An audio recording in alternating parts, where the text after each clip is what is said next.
ಪ್ರತಿನಿತ್ಯ ಪ್ರತಿದಿನ ಕೂಡ ಈ ಭಾಗದಲ್ಲಿ ಕೂಡ ತುಂಬ ಅತ್ಯದ್ಭುತವಾದ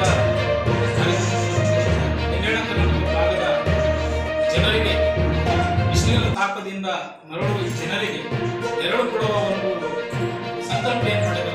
ಅದಕ್ಕೆ ನಾವೆಲ್ಲರೂ ಕೂಡ ಕೈ ಜೋಡಿಸುವ ಕೈ ಬಲಪಡಿಸಿಕೊಳ್ಬೇಕಂತ ವಿದ್ಯಾರ್ಥಿಗಳಿಗೆ ಮನವಿ ಮಾಡ್ತೀವಿ. ಯಾಕಂದ್ರೆ ಒಂದು ಸಸಿ ನೆಡಬೇಕಾದ್ರೆ ಭಾಳ ಕಷ್ಟ, ಆ ಸಸಿ ಪೋಷಣೆ ಮಾಡ್ಬೇಕಂದ್ರೆ ಭಾಳ ಕಷ್ಟ. ನಾವೆಲ್ಲರೂ ಹೋಗ್ಬಿಡ್ತೀವಿ ಅಷ್ಟೇ, ಶಾಲೆಯಲ್ಲಿ ಹೋಗ್ತಾರೆ ಮಕ್ಕಳು, ನೀವು ಹೋಗ್ತೀರಿ ಸ್ಕೂಟಿ ಕೊಡಕ್ಕೆ ಶಾಲೆ ರಜೆ ಕೊಡ್ತಾರೆ, ಸಾರು ಇರಂಗಿಲ್ಲ, ನಾವು ಇರಂಗಿಲ್ಲ, ಮತ್ತು ಇವರೇ ಬರ್ತಾರೆ ಮನಸಿರಿ ಫೌಂಡೇಶನ್ ಅವರೇ ಬಂದು ಎಲ್ಲರ ಸೊಸೈಟಿ ಹಚ್ಚಿದೀವಿ.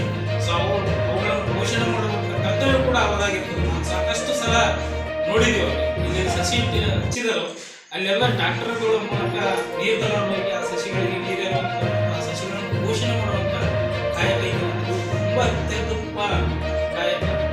ಯಾಕಂದ್ರೆ ಆ ಒಂದು ಕಾಯಕ ಒಮ್ಮೆ ಯಾರೂ ಕೂಡ ಬರಕ್ಕೆ ಸಾಧ್ಯ ಇಲ್ಲ. ಯಾಕಂತಂದ್ರೆ ಮನಸ್ಸು ಬೇಕು, ಯಾವುದೇ ಕಾರ್ಯಕ್ರಮ ಮಾಡಲು ಒಂದು ಮನಸ್ಸು ಬೇಕು. ಆ ಮನಸ್ಸಿಗೆ ಸ್ಫೂರ್ತಿ ಕೊಡುವಂಥವು ನಾವು ನೀವೆಲ್ಲರೂ ಈ ಸಂದರ್ಭದಲ್ಲಿ ಆಗಬೇಕು. ಮತ್ತು ಅಮರೇಗೌಡ ಮಲಾಪುರ ಬಗ್ಗೆ ಹೇಳೋದು ತುಂಬ ಇದೆ.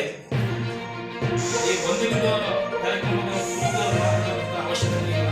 ಮತ್ತು ಸಾವಿರಾರು ಕಾರ್ಯಕ್ರಮಗಳು ಮಾಡ್ತಾ ಇರ್ತಾರೆ. ಪ್ರತಿಯೊಂದು ಕಾರ್ಯಕ್ರಮಕ್ಕೂ ಒಂದೊಂದು ಅರ್ಥ ಕಲ್ಪನೆ. ಇವತ್ತು ಅಕ್ಕಿಗಳಿಗೆ ಕುಟುಕು ನೀರು ನೋಡ್ರಿ, ನಮ್ಮಿಂದ ಮನೆ ಮುಂದೆ ಒಂದು ಯಾವುದೋ ಒಂದು ಗಾಳಿಗೆ ಪಾತ್ರೆಯಲ್ಲಿ ಇಟ್ಟಿರ್ತೀವಿ ನೀರು, ಆ ನೀರು ಬಿಡಕ್ಕೆ ಬಂದವರು ಉಷ್ಣಂತ ಓಡಿಸ್ತೀವಿ.